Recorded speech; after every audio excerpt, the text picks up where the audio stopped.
Bonjour à tous, bienvenue à ce webinaire sur les éclairages de l'IA.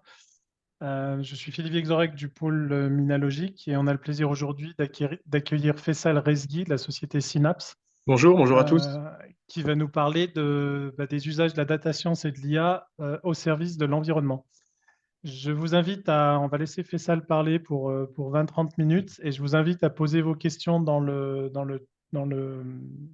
l'espace prévu à cet effet dans Zoom. Et puis on prendra les questions à la fin de sa présentation et on aura une demi-heure d'échange à l'issue de cette présentation. Faisal, je te laisse la parole et je te souhaite un bon webinaire. Merci Philippe. Un bonjour à tous. Tout d'abord, je vais me présenter. Donc, je suis Faisal Rezgui, cofondateur de Synapse. Au sein de Synapse, nous, notre rôle, c'est de rendre accessible l'intelligence artificielle à toute PME et ETI. Nous travaillons principalement sur des projets à impact positif autour de trois grands piliers qui est l'impact environnemental, l'impact sociétal et sur l'émancipation des individus. Et donc, en fait, nous faisons en fait une passerelle entre la technologie et la science de l'IA et des métiers très traditionnels de différentes PME et ETI. Alors, tout d'abord, le Synapse, je l'ai cofondé avec Colin Bernet, qui est mon associé, qui est chercheur au CNRS, physicien des particules, expert en IA. C'était notamment l'ancien directeur scientifique de la découverte du boson de Higgs. Aujourd'hui, alors, on était deux il y a un peu plus de 3 ans d'existence. Moi-même, je suis ingénieur industriel. J'ai 20 ans d'années d'expérience dans l'industrie automobile. Je suis black belt en lean management et notamment, j'étais directeur innovation, directeur achat, directeur de business unit. Donc, j'ai une très bonne vision transversale des différents métiers de l'innovation dans l'industrie. Donc, on était deux il y a 3 ans avec Colin. Aujourd'hui, alors la photo date d'il y a 3 mois, mais elle est plus à jour. Aujourd'hui, on est 14 et à la fin de l'année, on sera 18. Alors, on a une singularité dans l'équipe Synapse, c'est que 50% de nos effectifs, ce sont des chercheurs data IA de haut niveau. Donc, en fait, on a trois expertises. La recherche assez poussée et la connaissance des algorithmes IA, une expertise en management de l'innovation et une troisième expertise qui sont des expertises métiers industriels. Alors, grâce à cette approche, en fait, notre objectif, c'est d'accompagner les entreprises, les PME et les ETI, dans cette révolution qui est en cours. Souvent, on rencontre des dirigeants d'entreprise qui nous disent: «Oui, l'IA, c'est l'avenir, c'est le futur». Bah non, pas du tout. L'IA, c'est déjà aujourd'hui. L'IA est implantée, on l'utilise tous les jours, on s'en rend même plus compte. Mais malheureusement, ces IA sont souvent portées par des GAFAM ou des très grands groupes, mais elles ne sont pas utilisées en tant que telles comme un outil réel d'accélération et de création de valeur pour les PME et les ETI. Alors tout d'abord, moi j'aime bien cette expression: «Pas de bras, pas de chocolat». Eh ben, c'est pareil pour l'IA, hein, pas de data, pas d'IA. Donc avant même de parler d'IA et d'environnement, parlons de la donnée. Aujourd'hui, en fait, la majorité des entreprises s'arrêtent aux données internes structurées, hein, la partie gauche que vous voyez en jaune, et parce qu'aujourd'hui, elles sont plutôt orientées sur des ERP ou des systèmes assez simples de gestion des données. Or, la collecte des données aujourd'hui dans les entreprises est beaucoup plus large.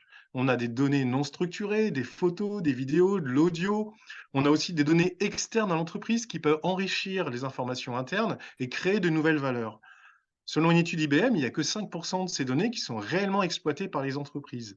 Aujourd'hui, les technologies de l'IA permettent d'exploiter toutes ces données, hein. On est sorti des laboratoires, on a des solutions qui sont très opérationnelles et industrialisables.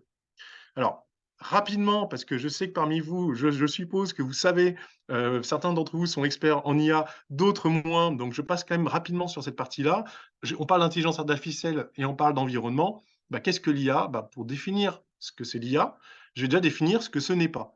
Donc l'IA, c'est pas un algorithme qui a de l'émotion, qui peut être triste, comme la réalité Wall-E, qui est un très beau film, hein, mais c'est de la science-fiction, c'est pas de l'IA. C'est pas non plus, HAL 9000 qui reprend, le contrôle du vaisseau spatial sur l'humain, et qui, ne laisse plus, sortir l'équipage, qui est, imprévisible et incontrôlable. Non, ça, c'est de la science-fiction aussi, d'accord? Donc l'IA, qu'est-ce que c'est? Alors de façon très schématique et rapide, parce que dans le temps voulu, je pourrais pas vous parler d'algorithmes et voilà, et des réseaux de neurones convolutionnels, bien sûr. En gros, on peut imaginer, c'est une boîte sur lequel on va faire de l'apprentissage. On va, par exemple, avoir une multitude de photos de chats de différentes couleurs, positions, et on va apprendre à l'IA que c'est un chat. Ensuite, on va lui apprendre, avec une multitude de photos de chiens, que c'est un chien. Et grâce à ça, en fait, à chaque fois qu'on va lui retransmettre une photo de chat ou de chien, même des photos qu'il n'a pas lui-même, qui n'a pas servi à son apprentissage, il va pouvoir reconnaître, avec un seuil, hein, de reconnaissance, hein, de 99-98 que c'est un chat ou un chien. Mais dans certains cas, le pauvre Yorkshire, qui est entre le chien et le chat, il peut être, plus ou moins bien reconnu et là, on a une reconnaissance à 55 qui est moindre. Alors on pourrait se dire: «Ah ouais, mais là, l'IA, il est pas efficace et autres». Mais non, c'est une réelle opportunité. Parce que quand on maîtrise bien ces algorithmes, d'où la bonne connaissance, hein, d'expertise IA nécessaire pour déployer des projets, eh bien, ça devient une opportunité. On se dit: «Ah bah tiens, on voit que le système est moins performant pour des Yorkshire. Dans ce cas, je vais reprendre une multitude de photos de Yorkshire et je vais lui dire: "Ça, c'est un chien"». Et la prochaine fois, il sera plus performant. D'accord? Donc c'est de façon très schématique pour ceux qui connaissent moins, l'IA et le machine learning, mais en gros, voilà, si on devait schématiser rapidement. Alors, aussi, on peut se dire, on compare souvent l'IA à l'humain. Alors l'IA, c'est 100 millions de neurones, simple, ça sait prendre des décisions très verticales. En fait, ça va s'arrêter à ce qu'on lui a appris. On l'a vu, hein, les chats, les chiens tout à l'heure. Si je lui envoie une photo d'éléphant, il va être complètement perdu. Donc c'est très vertical, mais c'est très rapide et ça permet aussi de gérer des données massives. Le cerveau humain, lui, c'est beaucoup plus de neurones, bien plus complexes, avec de la réflexion, de la conscience, de la créativité, de l'émotion. Il va pouvoir aussi, le cerveau humain, s'adapter à des circonstances qu'il n'a pas connues avant, en faisant des rapprochements, ce qu'une IA aura beaucoup plus de mal. D'accord? Donc il faut savoir faire la différence entre les deux. Alors, qu'est-ce qui s'est passé les 60 dernières secondes de ce que je viens de dire? Eh ben, il s'est passé tout ça sur internet. En gros, il y a eu, 1,6 million de ventes en ligne sur Amazon. Pour les amoureux, il y a eu 2 millions de reconnaissances sur Tinder, enfin de matchs et j'en passe. Donc en fait, la donnée, elle circule en continu. Tous les jours, 24 heures sur 24, 7 jours sur 7. Mais plus que ça, c'est que la donnée, en fait, elle fait qu'augmenter exponentiellement. Alors, j'ai appris moi une nouvelle unité qui était la zeta-octet, hein. J'ai appris ça récemment. Donc c'est 10 puissance 22 octets. On est en train de parler de zeta-octets de données et on voit que cette croissance d'évolution des données numériques va être exponentielle. Elle commence déjà et ça va encore continuer. Alors on pourrait se dire: «Eh ben, dis donc, quel est l'impact environnemental de l'évolution de tous ces données, du numérique, de l'IA, des algorithmes, des calculs?» On peut vraiment se poser cette question-là. Alors, tout d'abord, selon la source ADEME, l'analyse de l'étude ADEME, l'impact environnemental du numérique aujourd'hui, si on parle de la France par exemple, hein, ça représente 2,5 de l'impact carbone actuellement, le numérique. Et le numérique représente 10 de la consommation. Alors quand on parle de numérique, hein, c'est pas que de l'IA, on parle en général, hein, les serveurs, de données, tout ce qui est consommation des terminaux, c'est de façon très générale, d'accord? Cependant, si on parle d'empreinte carbone, de façon globale, en fait, 78 de l'empreinte carbone, c'est la phase de fabrication qui impacte le plus l'empreinte carbone par rapport à la consommation. En gros, ici, on a la répartition de l'impact carbone du numérique. On est, arrondissons, hein, on est à 75 dans la phase de fabrication de l'objet, hein. On est autour de 15 sur les data centers et 10 sur les réseaux. D'accord? Donc on se rend compte que l'impact carbone, le plus important, c'est la fabrication, la conception des éléments. Alors, prenons un exemple très clair. Le téléphone que vous avez là, dans votre main ou dans votre poche ou sur votre table actuellement, il a déjà fait plusieurs fois le tour du monde. Pour concevoir votre téléphone, votre smartphone, il y a eu une conception, bon, malheureusement, très souvent aux États-Unis, un peu moins en Europe. Ensuite, il a fallu extraire des matières premières en Asie du Sud-Est, en Australie, en Afrique. Ensuite, ces matières premières ont été envoyées en Asie, aux États-Unis, en Europe pour construire certains composants. Ensuite, il y a d'autres composants qui ont été envoyés en Asie, et j'en passe, et ça retourne. Et là, il y a eu, votre téléphone a fait plusieurs fois le tour du monde. Donc, vous comprenez que pour, extraire tous ces minéraux, ces matières premières, ces matières rares, plus tous ces voyages, l'impact au carbone que représente le terminal avant même qu'on l'ait utilisé. Donc ça, c'est l'impact carbone maximum. Alors maintenant, on peut se dire: «Bah, OK, l'IA, quel est l'impact de l'IA sur tout ça?» Déjà, l'avantage de l'IA, c'est que c'est très facilement mesurable. la consommation directe énergétique de l'IA est très facilement mesurable. En gros, c'est consommation de CPU, donc processeur, consommation de GPU, carte graphique, consommation, dans la RAM. Voilà, donc c'est très simple à mesurer. Aujourd'hui, d'ailleurs, il y a plusieurs outils qui permettent de se greffer dans des data centers et d'avoir ces indicateurs de suivi dans le temps, d'évolution. C'est très simple. Mais finalement, j'aurais pu orienter cette présentation uniquement sur ce point-là, mais ça serait avoir une vision limitée et biaisée de la situation. En fait, prenons du recul. Ce qui est important, c'est pas la consommation directe, c'est l'impact net d'un projet autour de l'IA. C'est le coût environnemental positif ou négatif par rapport au coût énergétique du numérique. Et c'est ça qu'il faut regarder, c'est le bilan net, c'est pas la consommation directe. Et je vais vous donner quelques exemples pour illustrer ces propos. Premièrement, prenons des indicateurs, on va dire, qui sont universels aujourd'hui, qui sont les grands objectifs de développement durable, les ODD. Je ne sais pas si certains d'entre vous connaissent, portés par l'ONU. On a 17 objectifs de développement durable. Chacun représente les grandes actions pour notre planète Terre, des actions qui permettraient de vivre plus sereinement au niveau social, égalitaire et environnemental. Prenons ces objectifs. Je vais vous présenter 3 projets en IA qui répondent à certains de ces objectifs. D'ailleurs, une étude qui a été faite par l'Impact AI qui montre que l'IA aujourd'hui, et elle évolue encore fortement, répond à 8 objectifs que vous pouvez voir ici, hein, santé, bien-être, eau propre et assainissement, énergie propre et coût abordable, ville et consommation et communauté durable, consommation et production responsable, mesures relatives à la lutte contre les réchauffements climatiques, vie aquatique, vie terrestre. Je pense que dans votre tête, vous avez déjà des idées de cas d'usage ou des relations possibles. Moi, je vais vous illustrer avec 3 projets opérationnels sur lesquels, en tout cas, en sein de Synapse, nous avons eu l'occasion de déployer. Le premier, c'est un projet qui répond à 2 objectifs des ODD: mesures relatives contre le changement climatique et protection de la vie aquatique, la vie maritime. En fait, le projet a été mené pour un industriel dont le métier est de fabriquer des capteurs très sensibles qui équipent des hélicoptères et des avions à partir d'une flotte et qui permet de détecter des bateaux en mer et qui dégazent leurs hydrocarbures en mer. Donc il faut imaginer, hein, une centaine d'hélicoptères, une trentaine d'avions équipés de ces capteurs très particuliers et qui vont tourner, tourner, tourner et essayer d'identifier ces bateaux qui malheureusement quotidiennement dégazent leurs hydrocarbures en mer. Nous avons fait une étude pour eux et l'objectif était en fait de pouvoir optimiser ces capteurs, notamment avec des algorithmes pour avoir une précision de détection et ainsi de suite. En fait, nous, dans l'approche que nous avons, en fait, on n'est pas là pour pousser de l'IA pour l'IA, ça ne nous intéresse pas. Nous, ce qui compte, c'est le cas d'usage et l'impact final de l'IA. Donc en faisant cette étude, en fait, on a vu les possibilités, on pouvait gagner 20-30 d'amélioration du capteur, mais on a dit à la direction de cette entreprise que c'était pas ça le projet. Leur projet, c'était plus ça.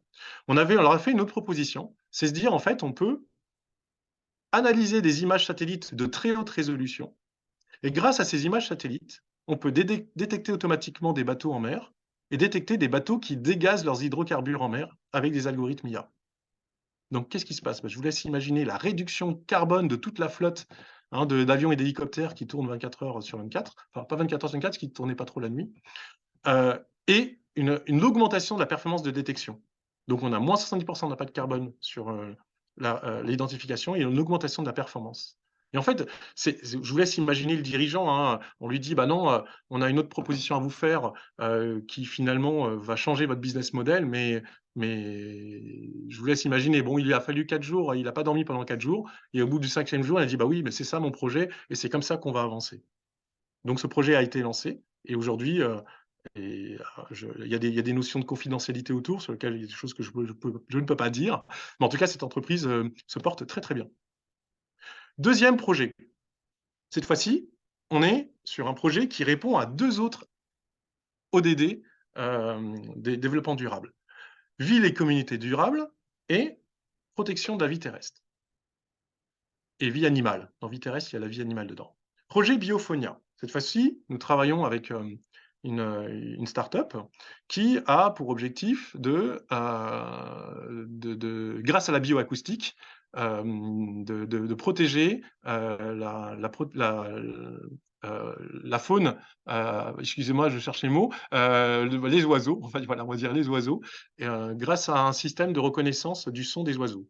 Donc là, en fait, on a déployé une plateforme qui permet, avec une IA, de remonter des données de bioacoustique. Donc en fait, c'est des téraoctets de bandes sonores d'oiseaux, et on vient reconnaître l'espèce d'oiseau, le groupe d'espèces d'oiseaux et leur migration dans le temps pour la protection de la biodiversité animale. Alors, j'ai un petit exercice pour certains d'entre vous. Je vous laisse mettre vos réponses. Mais d'après vous, ce chant d'oiseau, c'est quel oiseau?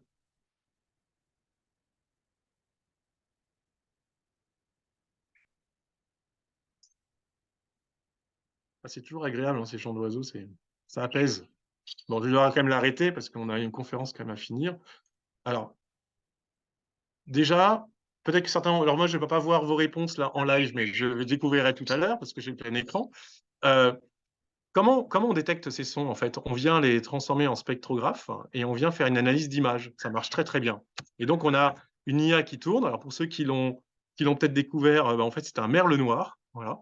Donc, nous, nos IA permettent de détecter à partir de ces sons des oiseaux l'oiseau en lui-même, même les groupes d'espèces d'oiseaux. Et en fait, on a aussi des métadonnées qui permettent, après, avec des analyses d'IA, de pouvoir faire des analyses de migration, de projection et même parfois de prédiction d'orientation d'oiseaux. Et grâce à ça, identifier notamment des anomalies pour anticiper des problématiques ou des conséquences environnementales qui peuvent être assez importantes. Donc là, comment arriver à ça? Eh bien, il faut avoir plusieurs expertises, pas que les algorithmes. Il faut savoir déployer une plateforme cloud, remonter de la donnée, et là, tout de suite, on peut se dire, ah ouais, mais encore, c'est parti pour la consommation environnementale. Oui, mais il y a différentes stratégies pour bien faire les choses. Premièrement, par exemple, je ne vais pas rentrer trop dans la technique, bien sûr, mais on a des clouds serverless. C'est-à-dire qu'en fait, on a des serveurs qui s'éteignent tout seuls quand on n'a pas besoin d'utiliser. Ça fait économiser énormément d'énergie.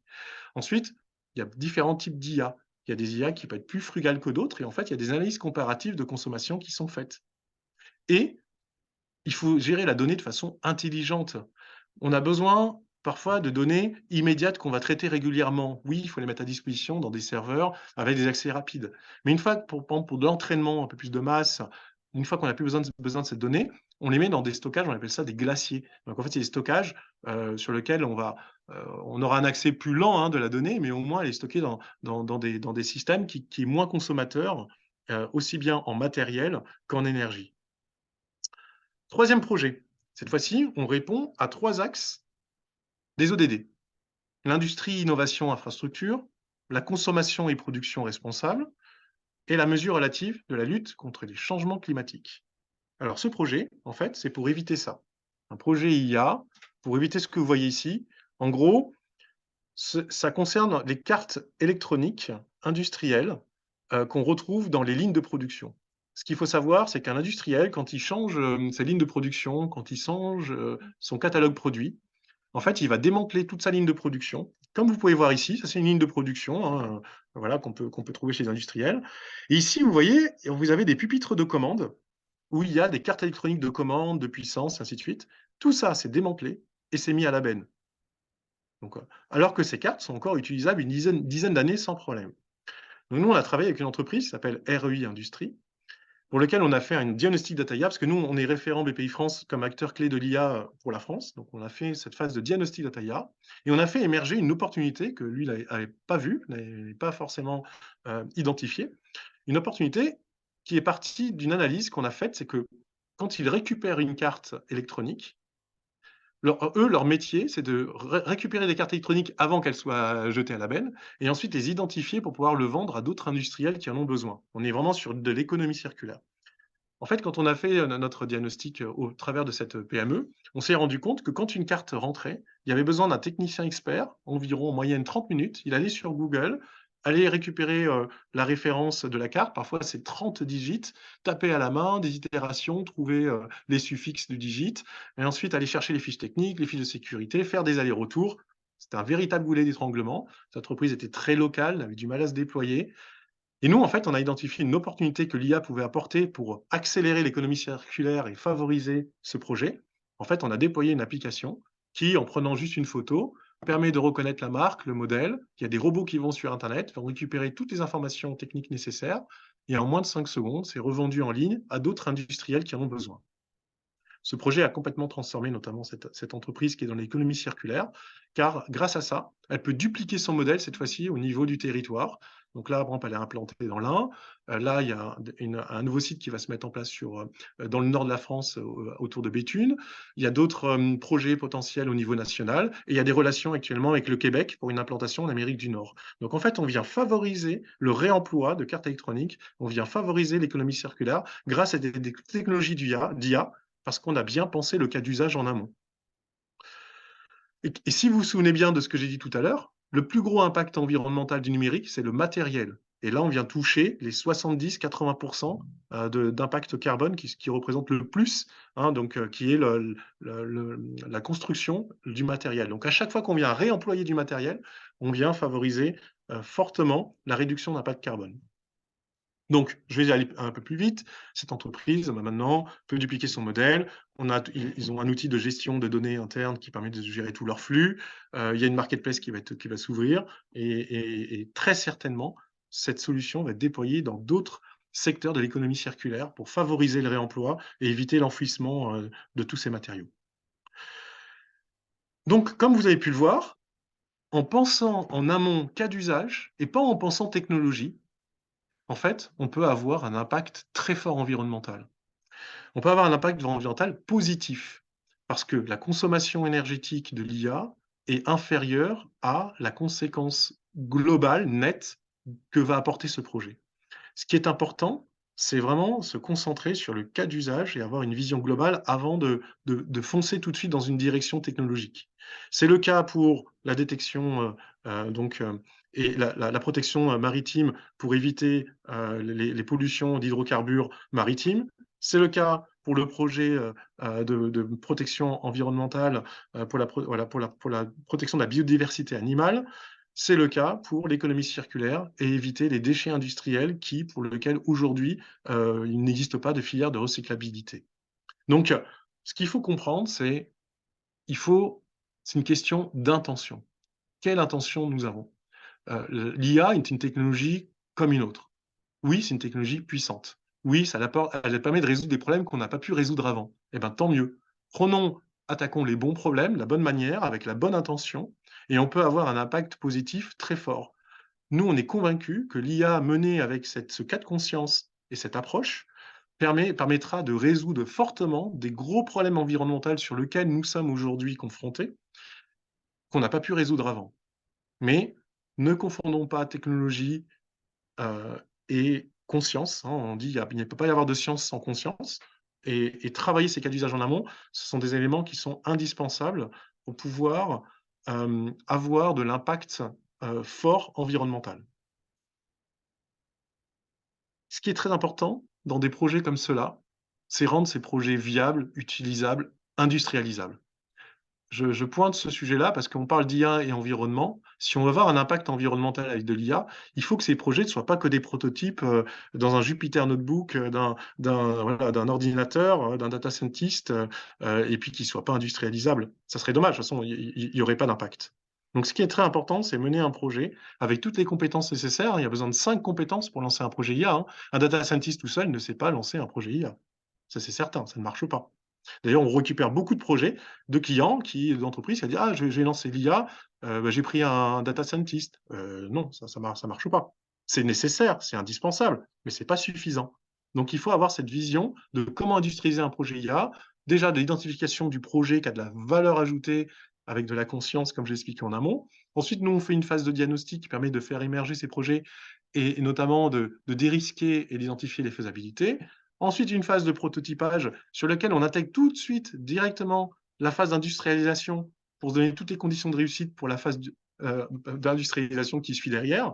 Et ça demande voilà, des compétences en architecture cloud, en DevOps, en data management, en stratégie et connaissances métiers, en data scientist, en algorithmie. C'est ça qui fait qu'un projet aboutit. Donc c'est très important de prendre en conscience que pour avoir un impact environnemental, il faut aussi avoir des projets qui réussissent et qui fonctionnent au quotidien. Sinon, malheureusement, bah, ça finit dans un tiroir qui prend la poussière et malheureusement, il y a eu beaucoup de POC, de chez POC et des POC qui restent des POC. Et ça, c'est très dommage. Donc voilà, donc je vais m'arrêter. On est dans les 30 minutes de présentation, donc je suis dans les temps. Donc, je vous remercie pour votre attention et avec plaisir pour répondre à vos questions. Heu et voilà, je suis à votre écoute pour vous répondre à vos questions.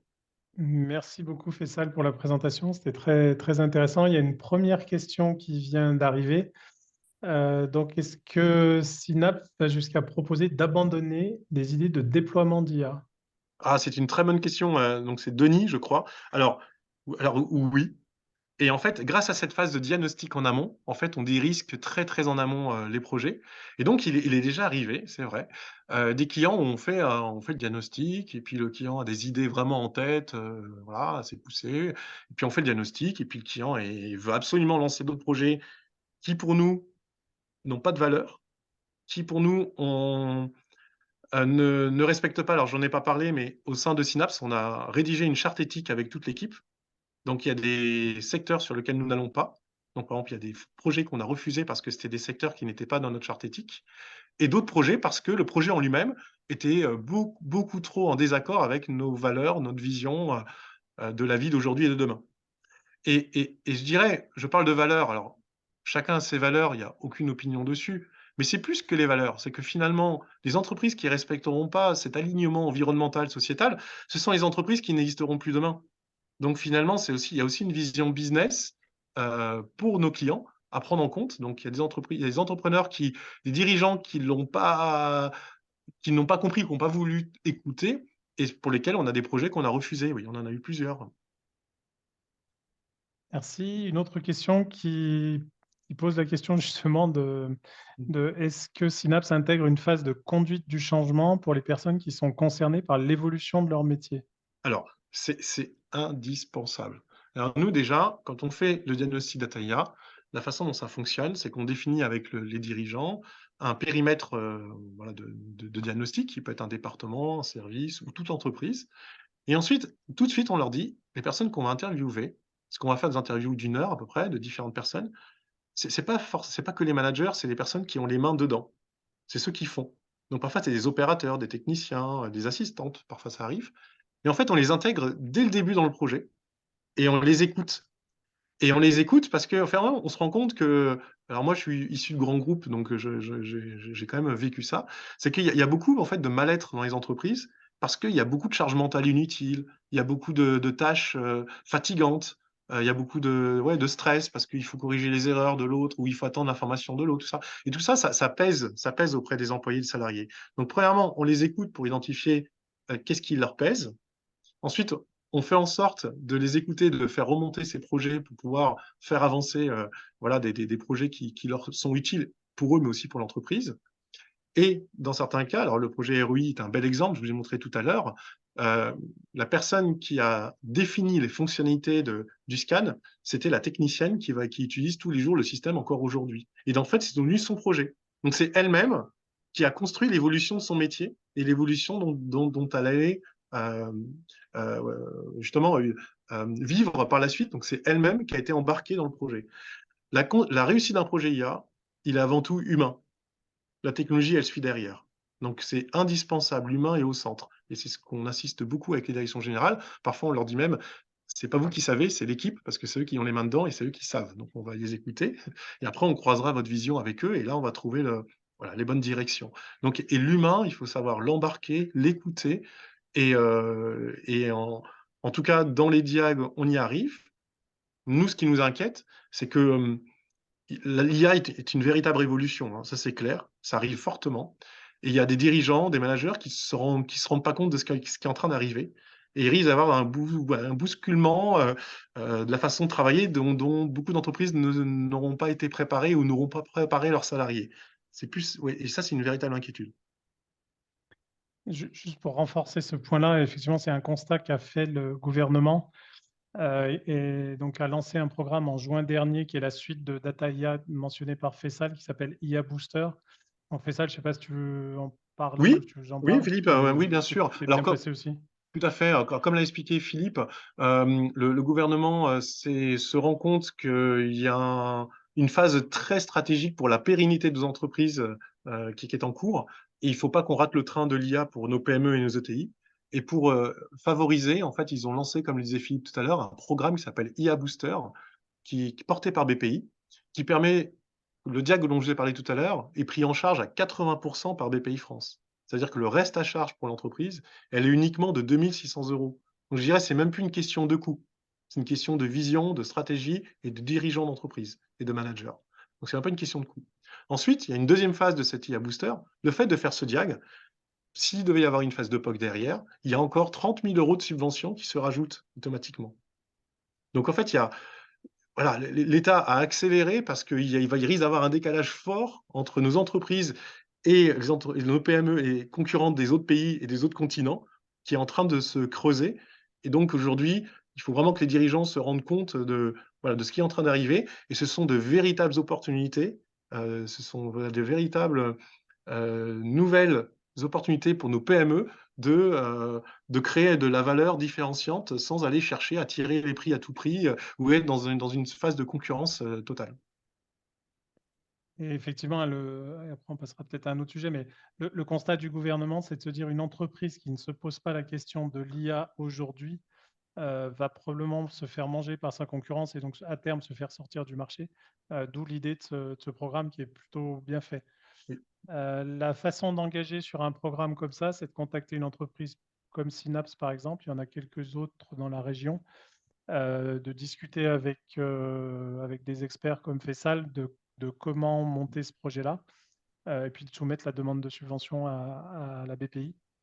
Et oui, je ne me tout à fait. trompe pas forcément si je dis qu'il y a quand même une grande majorité des demandes qui passent, parce que, encore une fois, l'État veut favoriser la diffusion de l'IA au sein des PME traditionnelles. Tout à fait. En fait, les conditions, elles sont très très simples. Il faut que l'entreprise soit domiciliée en France, qu'elle ait un chiffre d'affaires supérieur à 250 000 euros, et puis qu'elle paye bien ses impôts et ses charges sociales.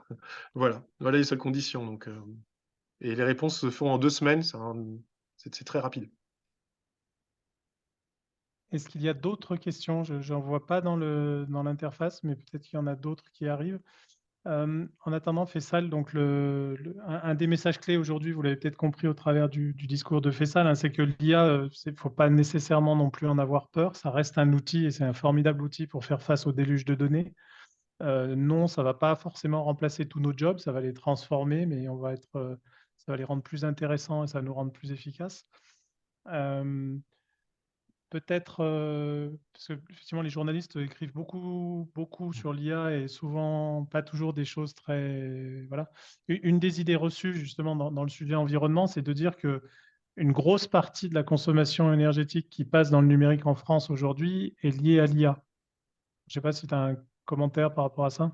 Alors, clairement, on peut dire que, on l'a vu de toute façon tout à l'heure, hein, c'est que, 70 d'impact carbone, c'est le matériel, hein, c'est la production de devices, d'ordinateurs portables. Cependant, il reste, bien sûr l'impact carbone de consommation énergétique. Alors, ce qu'il faut savoir, c'est que dans les algorithmes, alors prenons l'exemple par exemple des LLM, alors, qui est un sujet dont justement les grands médias de masse en parlent beaucoup, hein, les ChatGPT, et compagnie. En fait, un ChatGPT utilise, des LLM qui sont énergivores, hein, qui consomment énormément dans l'apprentissage. Cependant, en fait, une fois qu'on a fait cet apprentissage massif qui consomme beaucoup, ça c'est certain, à chaque fois qu'on va faire une inférence, donc on fait notre prompt pour aller, on va dire, questionner cette IA, en fait, on vient réduire fortement cette consommation et on vient mutualiser plusieurs consommations de requêtes qui vient, on va dire, si on le ramène à la requête, diminuer fortement la consommation globale de l'algorithme au complet. Premier axe.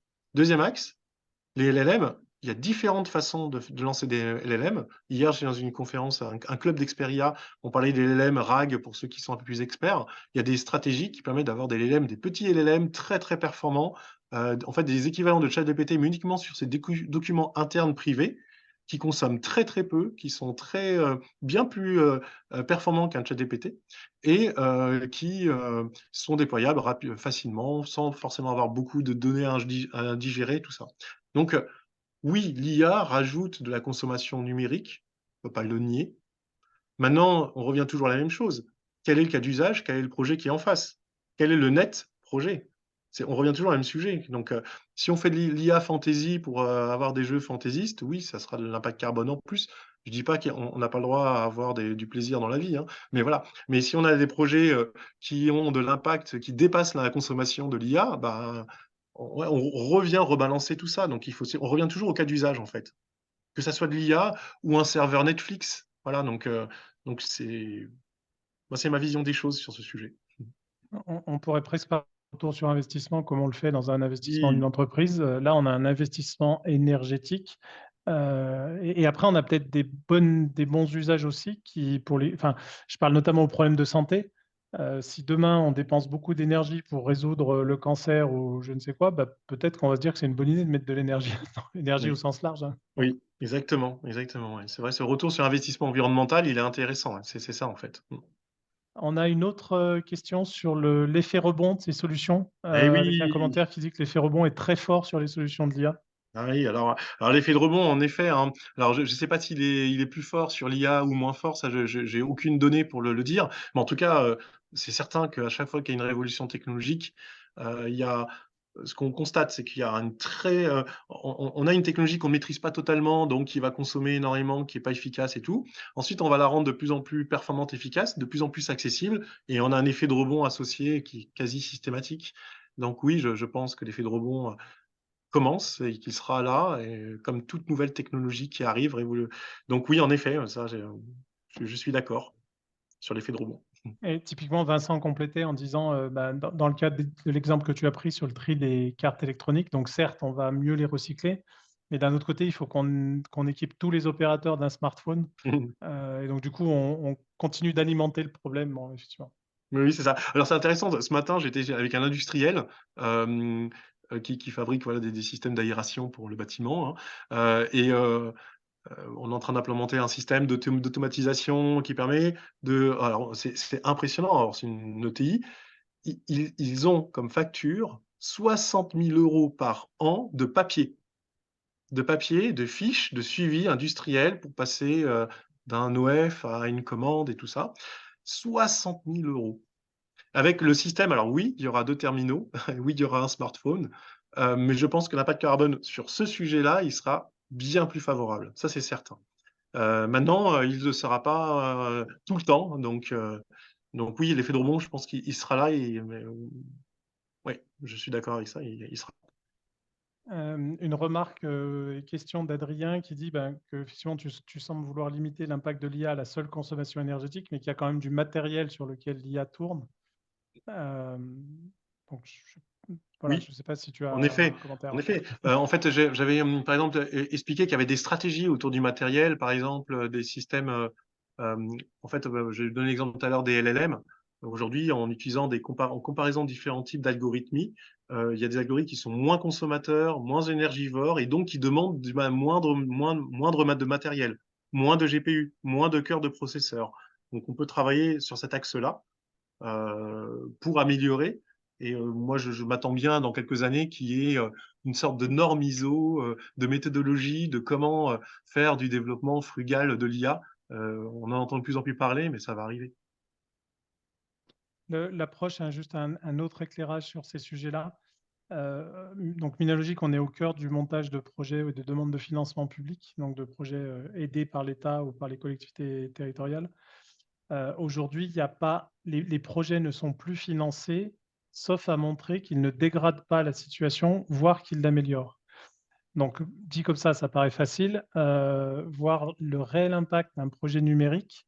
Donc, la plupart des gens qui déposent un projet, ils disent bah, c'est bon, je suis en France, j'ai un bon énergie mixte, et puis je suis dans le logiciel, donc voilà, ça ne coûte rien. Ce qui est un raisonnement un peu court, on va dire. Mais déterminer l'impact d'un projet informatique aujourd'hui, il est très, très complexe, surtout si on veut englober effectivement le matériel. Mais je rejoins Faisal, aujourd'hui, on n'a pas ces métriques-là et on n'a pas le moyen de calculer ça, mais ça va arriver très, très, très rapidement, je pense. Un autre commentaire par rapport à l'IA inclusive ou accessible et puis l'IA sécurisée, Oui, très effectivement, bien. dans Alors, un monde où le risque cyber prend toujours plus d'importance.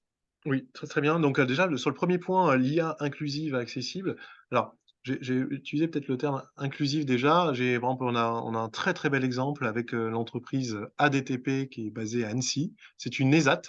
il y a environ 500 personnes. Donc une ESAT, je rappelle pour ceux qui ne savent pas, c'est un centre de réinsertion professionnelle de personnes à handicap.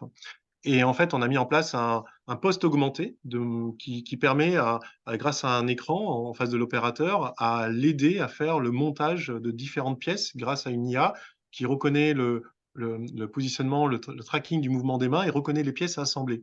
Grâce à ça, en fait, ça réduit fortement la charge mentale des personnes pour la réinsertion professionnelle et ça a favorisé la réinsertion professionnelle de ces personnes en fait, qui stressaient de vouloir bien faire. Donc aujourd'hui, on a des projets qui permettent de la réinsertion professionnelle. On en a un deuxième que je peux citer qui est en cours, où on vient apporter des assistants à des personnes qui maîtrisent pas forcément bien la langue, mais qui ont de fortes compétences et des talents.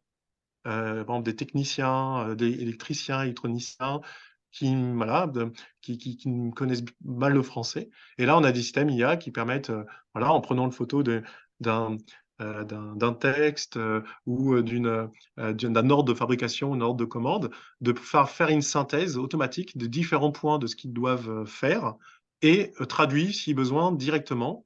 Et cet assistant, en fait, en même temps, il apprend les écarts et les carences de compréhension de la langue de la personne pour ensuite adapter des formations spécifiques pour elle. Donc, euh, donc voilà, aujourd'hui, l'IA rend les choses beaucoup plus simples à des personnes qui avaient difficilement accès à des informations. Donc elle est inclusive et elle peut être beaucoup plus accessible que ce que peut être Internet aujourd'hui. Je vais citer deux exemples en plus de ceux que tu as donnés, parce que c'est des entreprises de la région.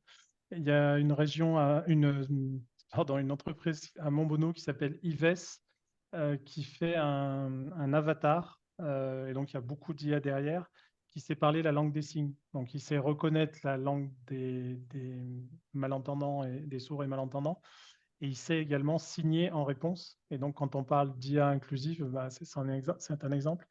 Et puis il y a une autre boîte à Lyon, je crois, dont j'ai oublié le nom malheureusement, qui fait un dispositif qui permet à un malvoyant de se repérer. Typiquement, il fait tomber ses clés, ben, il met un temps de dingue à les retrouver. Et ben là, son smartphone lui permet effectivement de localiser les objets et de dire bah, tu es à 2 mètres de tes clés, tu es à 3 mètres alors, de tel objet, etc. etc. Donc l'IA sert également à ça. Une autre question intéressante pour prendre un arbitrage à faire éventuellement entre le volet environnemental et le volet inclusion-accessibilité. Et ils peuvent être antinomiques quelque part. Wow, une belle question. En fait, je pense il faut gérer cet arbitrage par projet. On ne peut pas avoir une généralité. Je ne pense pas qu'on puisse généraliser. Il faut reprendre en compte, le contexte. Par exemple, prenons le cas de l'inclusion des personnes en handicap à la réinsertion professionnelle. On pourrait se dire: «Ah bah non, je vais encore développer une IA, ça va consommer de l'énergie en plus, tant pis pour eux, ils fonctionneront comme ils ont fonctionné avant, même si je sais qu'il y aura un impact très fort favorable pour eux». On pourrait avoir cet arbitrage. Je pense que cet arbitrage, il ne doit pas être, généralisé et il doit prendre en compte des circonstances beaucoup plus globales. Heu, Moi, j'ai pas une réponse générale, voilà. En fait, ça dépend toujours de l'état de conscience et on va dire, sur oui, l'intérêt qu'on a derrière. Donc, mais j'ai pas de réponse générale. Je pense que c'est pas possible. Comme un investissement de start-up, hein, il se raisonne start-up par start-up et encore une fois, donc c'est vraiment un retour sur investissement. J'ai retrouvé le nom de l'entreprise en question là, qui s'appelle Orion, et donc ils font effectivement cette solution d'aide aux malvoyants et non-voyants.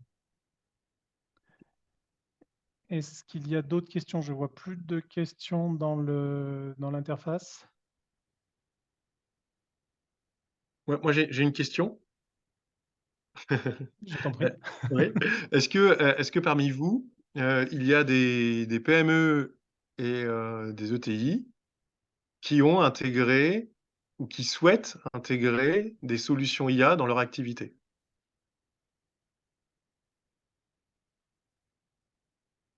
Vous pouvez mettre vos réponses dans la même interface, hein. On ne prendra pas ça comme des questions, mais du coup, des Oui, réponses. Je ne sais pas si c'est possible, tu nous poses une colle, Faisal. oui, voilà. Je ne Après, sais pas voilà, moi, si je sais l'outil pas. permet de le faire, mais Ah oui, parce que oui, je vois ce que tu veux dire. Bon, je sais pas, Bon, peu importe. L'idée de toute façon, donc je pense qu'on te diffusera la liste des gens Oui, qui étaient inscrits. Donc voilà. La présentation, enfin ta présentation a été enregistrée, tout notre échange a été enregistré, il sera disponible sur les chaînes YouTube de Miaille et de Minalogic. oui, Donc voilà. Et puis s'il n'y a pas d'autres questions, oui, parce que on commence à avoir des remerciements. OK, Donc je pense on est au bout de notre session. Merci beaucoup pour parfait, ton temps. avec La plaisir. prochaine session de ce type de webinaire aura lieu le deuxième mardi de décembre. J'avais préparé la date, mais je ne l'ai plus sous les yeux. Ce sera le 8 décembre. Donc voilà, même lieu, même heure. Très bien. Merci beaucoup, bon Merci à week-end à tous. tous et puis à bientôt. Bonne journée, au revoir. Au revoir.